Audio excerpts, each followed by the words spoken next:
ॐ गजाननं भूतगणाधिसेवितं कपीतजम्बूफलचारुभक्षणं उमासुतं शोकविनाशकारकं नमामि विघ्नेश्वरपादपङ्कजं।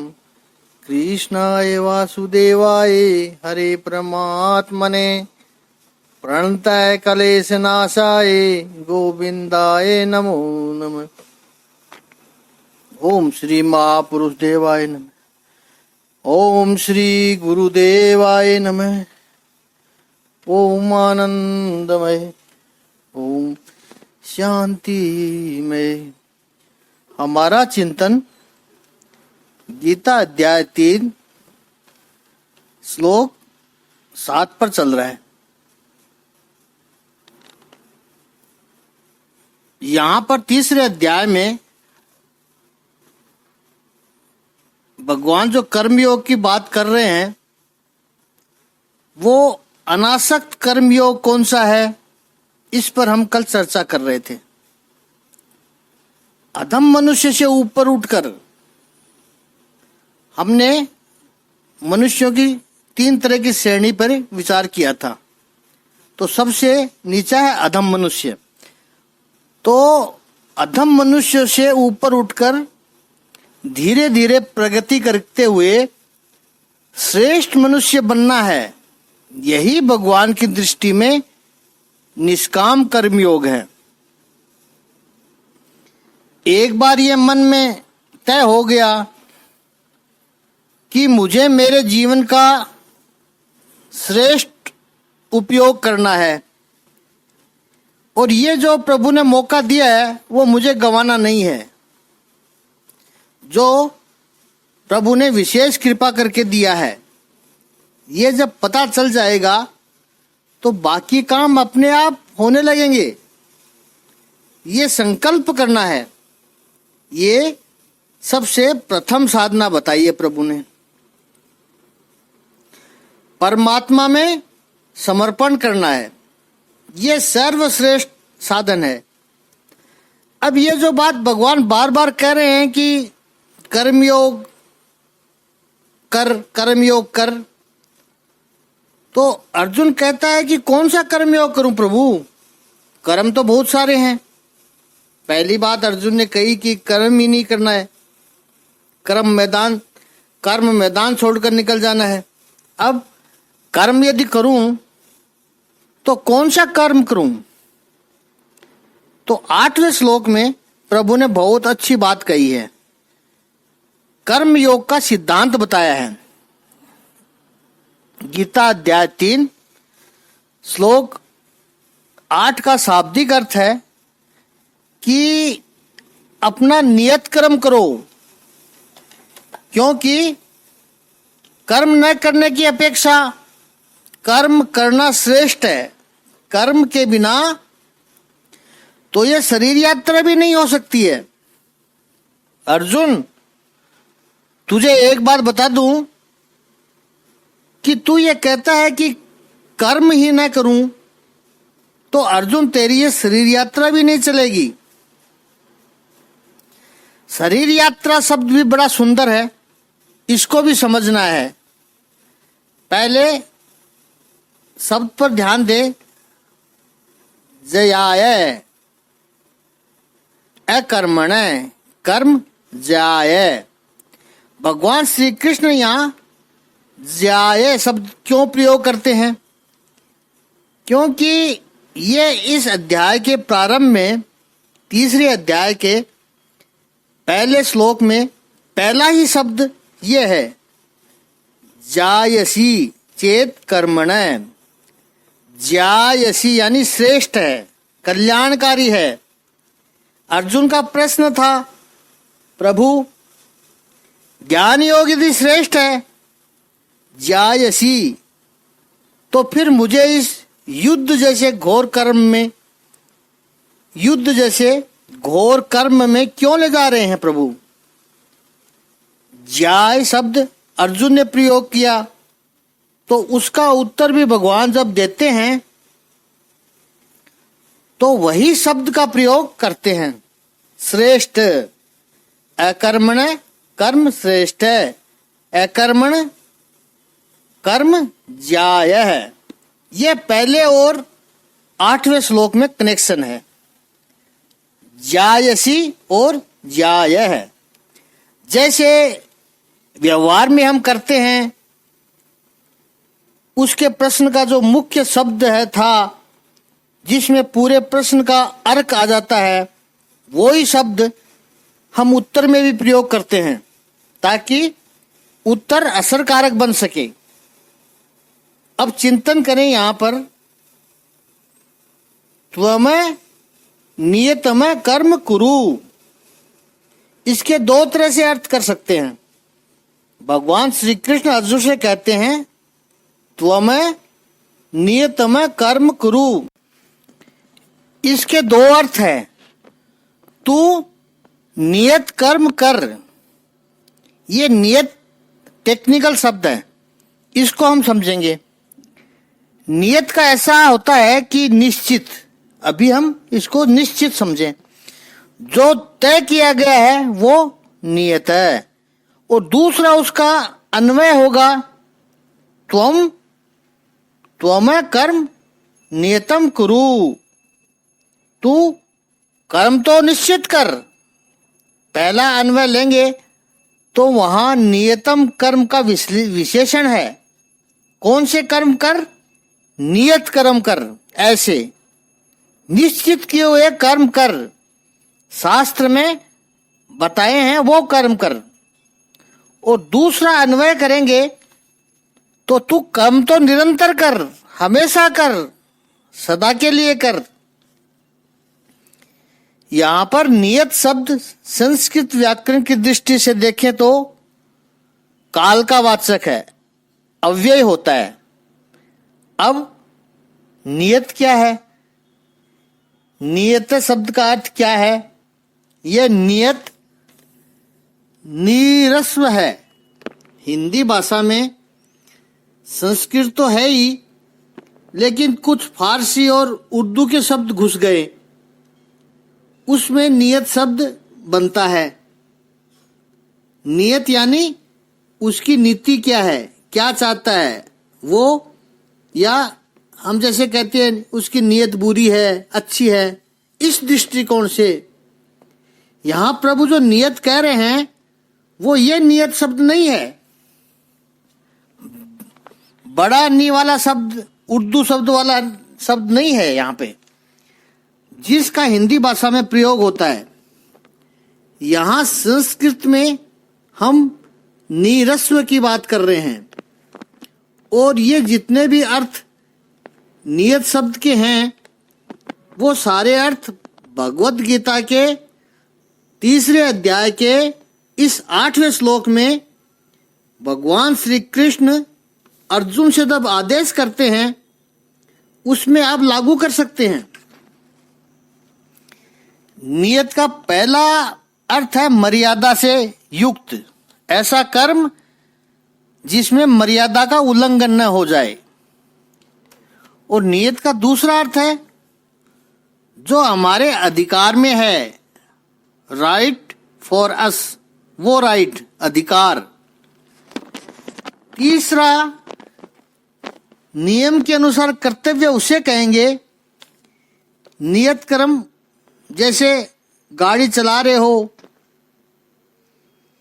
तो नियम के अनुसार इंडिया में गाड़ी बाईं ओर चलनी होती है और अमेरिका कनाडा में दाईं तरफ चलानी होगी, ये नियम है, तो नियत कर्म है।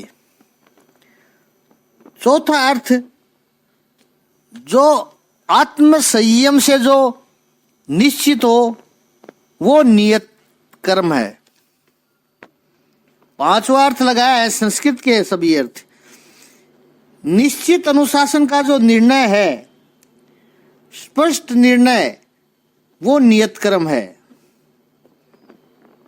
जैसे अभी कोविड-19 महामारी चल रही है तो यह नियत कर्म है, प्रशासन का आदेश है घर में रहो, बाहर निकलो तो मास्क पहनकर निकलो, फिजिकल डिस्टेंस बनाए रखो, ये स्पष्ट निर्णय है। अब उसमें इड्स बट्स यह नहीं हो सकता, किंतु परंतु कुछ नहीं होगा इसमें। इस समय वो हमारे लिए नियत कर्म बनता है। नियत का छठा अर्थ है जो नित्य कर्म है, जो सनातन कर्म है। नित्य कर्म के ऊपर भी चिंतन करेंगे, इसको भी डिटेल में समझना है। आज का जो चिंतन बहुत मजेदार है। भगवत गीता में कर्मयोग की जो बातें चिंतन होगी, वो सिद्धि हमारे जीवन को स्पर्श करेगी। वो कई प्रश्नों का समाधान स्वतः ही मिलता जाएगा आपको। विशेष करके कर्म के सिद्धांतों के बारे में जो प्रश्न उठेंगे, उनका उत्तर स्वतः ही मिलता जाएगा। कर्म के बारे में जो आपके प्रश्न है, उनके उत्तर गीता के माध्यम से मिलते जाएंगे। इसलिए आप तो सक्रिय रहोगे ही, अपने स्वजनों को भी लिंक भेजकर इस क्लास के साथ जोड़ने का प्रयास होना चाहिए, तो उनको भी उनके कई प्रश्नों का समाधान मिलता जाएगा। नियत शब्द का सातवां अर्थ है स्थिर। सदा से जो प्राप्त है वो कर्म करे। आठवां अर्थ है जो आप टाल नहीं सकते हैं। संस्कृत में अवर्ज्य, अनअवॉइडेबल कहा है, वो कर्म। और नौवां अर्थ है जो व्रत आपने स्वीकार किया है, उसके अनुसार आपका कर्तव्य बनता है, उसे कहते हैं नियत कर्म। समझ लीजिए, एकादशी का व्रत किया है तो उस दिन के लिए वो व्रत जब तक चल रहा है तब तक कुछ नियत कर्म होते हैं कि यह कर सकते हो और ऐसा नहीं कर सकते हो। वो व्रत से जुड़े हुए होते हैं, वो नियत कर्म है। और 10वां अर्थ बताया है सदा, हमेशा, निरंतर, उसे कहते हैं नियत कर्म। 11वां अर्थ है आपका जो स्टेटस है, आपकी जो पोजीशन है, जो आपका समाज में स्थान है, उसके अनुसार जो आपको कर्म प्राप्त हुआ है वो नियत कर्म है। सामान्य रूप से किसी के जीवन को पूरा करना, किसी के जीने के अधिकार को छीन लेना, वो दोष है। लेकिन न्यायालय में, कोर्ट में जज बैठे हैं, न्यायाधीश बैठे हैं, उनके सामने कोई केस आए और पता चले कि ये गुनहगार है, सबूत है, प्रूफ के साथ, और जो कानून है, नियम है, उनके अनुसार जज को लगे कि इसको फांसी की सजा मिलनी चाहिए, ये जीने का अधिकारी नहीं है, तो जज जब गुनहगार को फांसी की सजा सुनाते हैं तो वैसे तो उन्होंने किसी के जीने के अधिकार को छीन लिया, लेकिन वो जज का नियत कर्म बनता है। वो उनके लिए दोष नहीं है, उससे उस जज की प्रतिष्ठा बढ़ेगी। जैसे भगवान कहते हैं, इस विषम परिस्थिति में अर्जुन, परिस्थिति बड़ी विषम है, युद्ध सामने खड़ा हुआ है और तू भागने के लिए तैयार है। इस विषम परिस्थिति में ये तेरा नियत कर्म है कि तू तेरे को युद्ध करना है, और वो उससे भाग रहा है। ये प्रसंग से इस श्लोक को समझे। एक प्रसंग से भी इस श्लोक को समझते हैं। मराठा साम्राज्य, शिवाजी महाराज, संभाजी महाराज बहुत वीर हुए हैं। फिर थोड़ा कमजोर समय आ गया, तब वंशज योग्य न निकले, तब मंत्रियों ने बागडोर संभाली। बाजीराव पेशवा बड़े पराक्रमी लोग हुए हैं, तेज तर्रार, बुद्धिमान, आगे जाकर पेशवा भी राजा जैसे ही बन गए। वो भी थोड़े आलसी टाइप के हो गए। राम शास्त्री एक मंत्री थे, न्यायाधीश थे। आज के युग में सुप्रीम कोर्ट के मुख्य न्यायाधीश है, उस समय वो राम शास्त्री थे, इतना रुतबा था उनका। और माधवराव पेशवा जन्म से ब्राह्मण होते हैं, वो राजा थे, बड़े विद्वान होते थे। विद्वता और पराक्रम का समन्वय रहता था उस समय। माधवराव पेशवा व्यक्ति बहुत अच्छे थे, पवित्र ब्राह्मण थे और सुबह ब्रह्म मुहूर्त में उठकर वो स्नान, संध्या, ध्यान, यज्ञ आदि में इतने व्यस्त रहते थे कि सुबह 11 बजे तक समय तो उनका उसी में चला जाता था। अब देखिए, अच्छा काम कर रहे हैं, ब्राह्मण हैं, अपना जो कर्तव्य है वो निभा रहे हैं, लेकिन 11 बजे तक पेशवा को तो राज्य भी संभालना है, सभा में भी बैठना है, वो नहीं कर सकते थे। कुछ समय तक चलता रहा। एक दिन राम शास्त्री उनसे बड़े भी थे और उनका ओहदा भी बहुत तजुर्बेकार थे और ओहदा भी था, उनका आदर भी करते थे सब। राम शास्त्री ने माधवराव पेशवा से स्पष्ट कह दिया कि यदि यही करना है तो राजगद्दी को छोड़कर काशी में जाके रहो।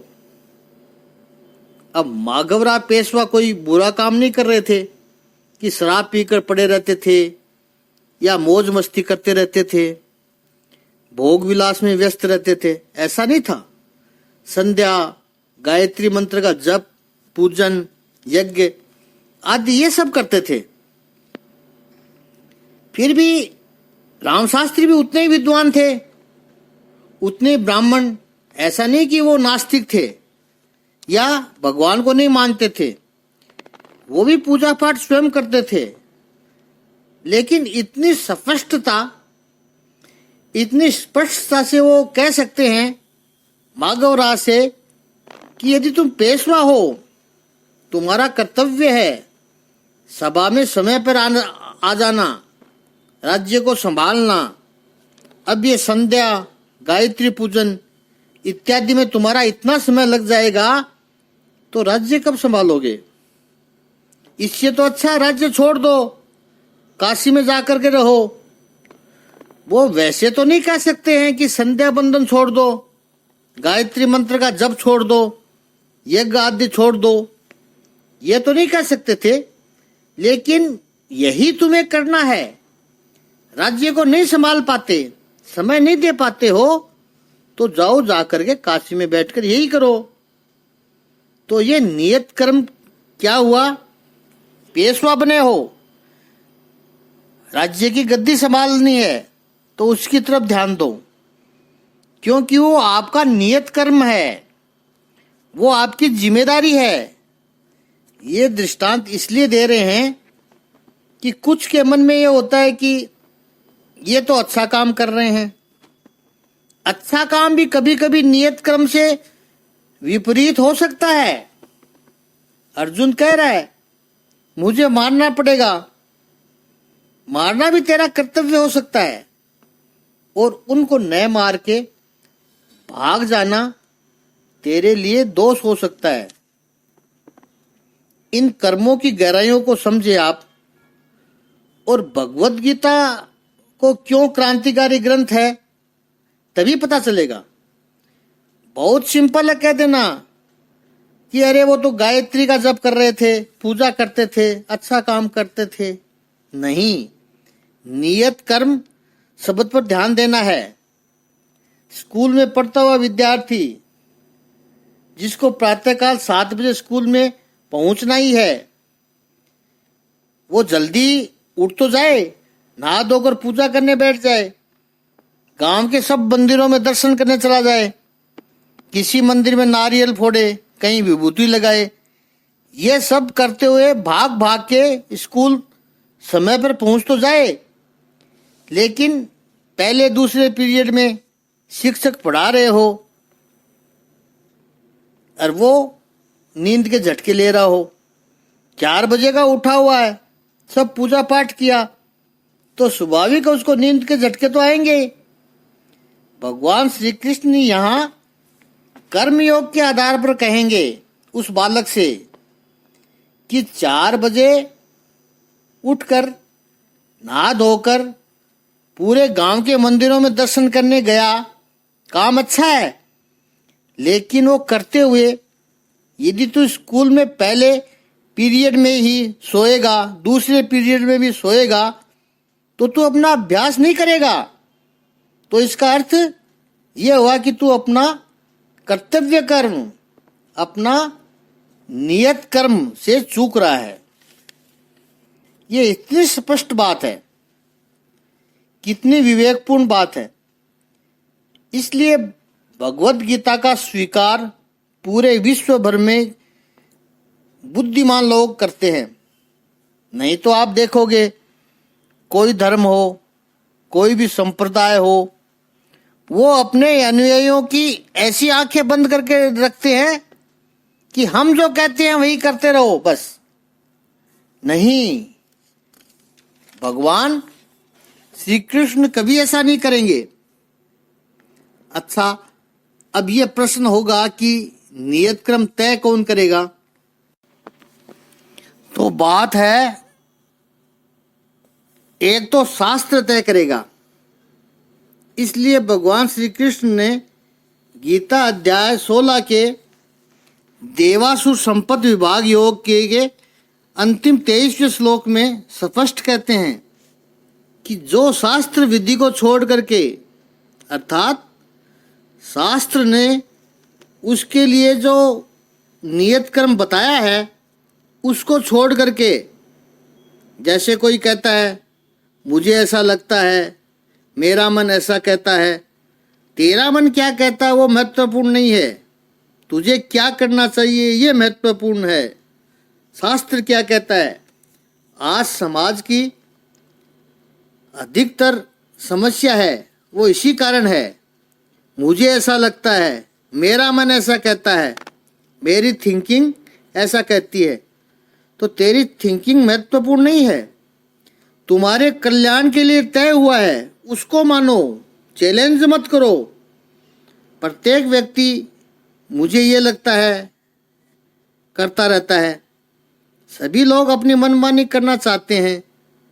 संसद में बने कानून को सड़कों पर चैलेंज करते हैं।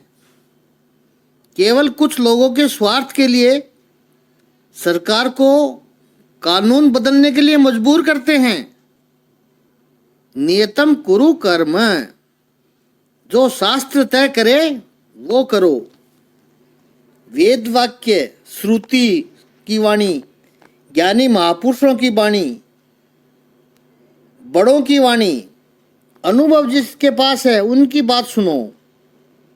ये पहला नियत क्रम तय करने का तरीका है।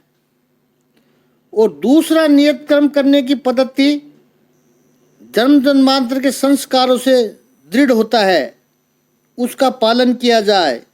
वर्णाश्रम पद्धति का शास्त्र छोड़ दिया लोगों ने, मनुवादी कह करके उपवास उड़ाया। समाज में उसका कितना नुकसान हो रहा है वो पिछले 50 वर्षों में समाज ने देख लिया। जन्म जन्मांतर से ब्राह्मण हूँ, शास्त्रों का अध्ययन करे, उस पर आचरण करे और उस पर अपना अनुभव से सिद्ध हुई बातों को समाज में उपदेश के रूप में वितरित करे, बांटे, वो छोड़ दिया। दिल्ली में सुलभ शौचालय में झाड़ू मारने वाले ब्राह्मण लोग हैं। वेद छोड़ा, विद्या को छोड़ा, शास्त्रों को छोड़ा। उसमें और भी कई दूसरे कारण है, आरक्षण पद्धति है वगैरह वगैरह, और भी कई कारण है। ब्राह्मण का कार्य कोई दूसरा लोग करने लगे, अध्ययन अध्यापन का कार्य। बहुत सारी बातें होती है, कोई एक बात से समस्या नहीं आ जाती है। जैसे दादा डॉक्टर थे, पिता डॉक्टर है, अब पुत्र कह रहा है मैं डॉक्टर नहीं बनूंगा। यदि वो बनता तो उसके लिए कितना सरल हो जाता, क्योंकि बचपन से ही वो डाइनिंग टेबल पर बैठकर यही सुन रहा है, डॉक्टर की भाषा सुन रहा है, उनकी बातें सुन रहा है, संस्कार पढ़ रहे हैं उसमें डॉक्टरी के, काफ़ी कुछ उसको मिल जाता अनुभव में। संभावना थी कि वो बहुत अच्छा डॉक्टर बनता। उसकी प्रैक्टिस भी सेट थी, पीढ़ियों से जुड़े हुए लोग हैं, उसके पेशेंट तय है, कितना जीवन शांति से गुजरता, क्वालिटी भी अच्छी होगी और काम भी अच्छा होता क्योंकि डॉक्टर का बेटा इंजीनियर बने, उसको सब कुछ नए सिरे से करना पड़ेगा। फिर उसका बेटा तीसरी दिशा में जाता है, क्यों? मेरी बुद्धि, मेरा विचार इस पर अड़ जाता है, बुजुर्गों की बातें सुनते नहीं हैं, बस अपनी चलाते हैं। इसलिए पूरा समाज संघर्ष ही संघर्ष कर रहा है, नियत कर्म छोड़ दिया है। जो समाज नियत कर्म को इग्नोर करेगा उसको बहुत बड़ा नुकसान होगा। नियतम कुरुम कर्म, भगवान श्री कृष्ण कहते हैं, नियत कर्म कर। अलग अलग भाष्यकारों ने, विचारकों ने अलग अलग तरीके से इस नियत कर्म को समझाया है। 4 प्रकार के कर्म होते हैं, इसकी चर्चा आगे भी आएगी, लेकिन यहाँ पर नींव रख रहे हैं। नित्य कर्म, नैमित्य कर्म, काम्य कर्म और निषिद्ध कर्म। निषिद्ध कर्म को प्रतिषिद्ध कर्म भी कहते हैं। अब उल्टे कर्म में चले। निषिद्ध कर्म जो स्वयं कहता है, नाम में ही कहा गया है, वो तो करने ही नहीं है। निषिद्ध कर्म वो है जो शास्त्रों ने, बड़े बुजुर्गों ने, अनुभवी लोगों ने, ज्ञानी लोगों ने कहा है मत करो तो नहीं करने हैं, जैसे चोरी, असत्य भाषण, व्याभिचार, भ्रष्टाचार, कालाबाजारी, ये सब निषिद्ध कर्म है, इनसे पाप लगता है। अच्छा चलो निषिद्ध कर्म छोड़ दो, वो करना ही नहीं है। अब 3 कर्म बचे, नित्य, नैमित्य और काम्य। काम्य कर्म क्या है? जो किसी कामना को पूर्ण करने के लिए किया जाता है, वो काम्य कर्म है। निषिद्ध कर्म करेंगे तो पाप लगता है, काम्य कर्म करेंगे तो पाप नहीं लगता है। लेकिन काम्य कर्म जो कर्मयोग का मुख्य हेतु है, अंतःकरण को शुद्ध करना, मन बुद्धि को पवित्र करना, वो नहीं करेंगे, वो काम्य कर्म है। काम्य कर्म अर्थात पुत्र की अभिलाषा है तो पुत्र कामेष्टि यज्ञ करना, या अधिकतर जो व्रत करते हैं, उपवास रखते हैं, समाज में चलते रहते हैं व्रत उपवास, एकादशी, शुक्रवार, पूर्णिमा, मंगलवार, ये सब काम्य कर्म है। हमारी ये इच्छा पूरी हो जाए, होगी इच्छा पूरी, न होगी ये कहने का आशय नहीं है हमारा, लेकिन उससे मन बुद्धि पवित्र नहीं होगी। काम्य कर्म सुख देगा। जो भी कामना से किया गया है, घर की कामना, पुत्र की कामना, व्यापार की कामना, स्वर्ग की कामना, जो भी कामना से किया गया है वो कामना पूरी करेगा। लेकिन याद रखना, उससे मन बुद्धि की शुद्धि नहीं होगी, अंतःकरण पवित्र नहीं होगा उससे। अब बचे 2 कर्म, नैमित्य कर्म और नित्य कर्म। नैमित्य कर्म का अर्थ है कि आप किसी निमित्त के लिए कर रहे हो, किसी ओकेजन के लिए कर रहे हो। जैसे दीपावली के दिन हम लक्ष्मी पूजा करते हैं, ये नैमित्य कर्म है, निमित्त है, कुछ ओकेजन है कि दिवाली है तो लक्ष्मी पूजन हर वर्ष करते हैं।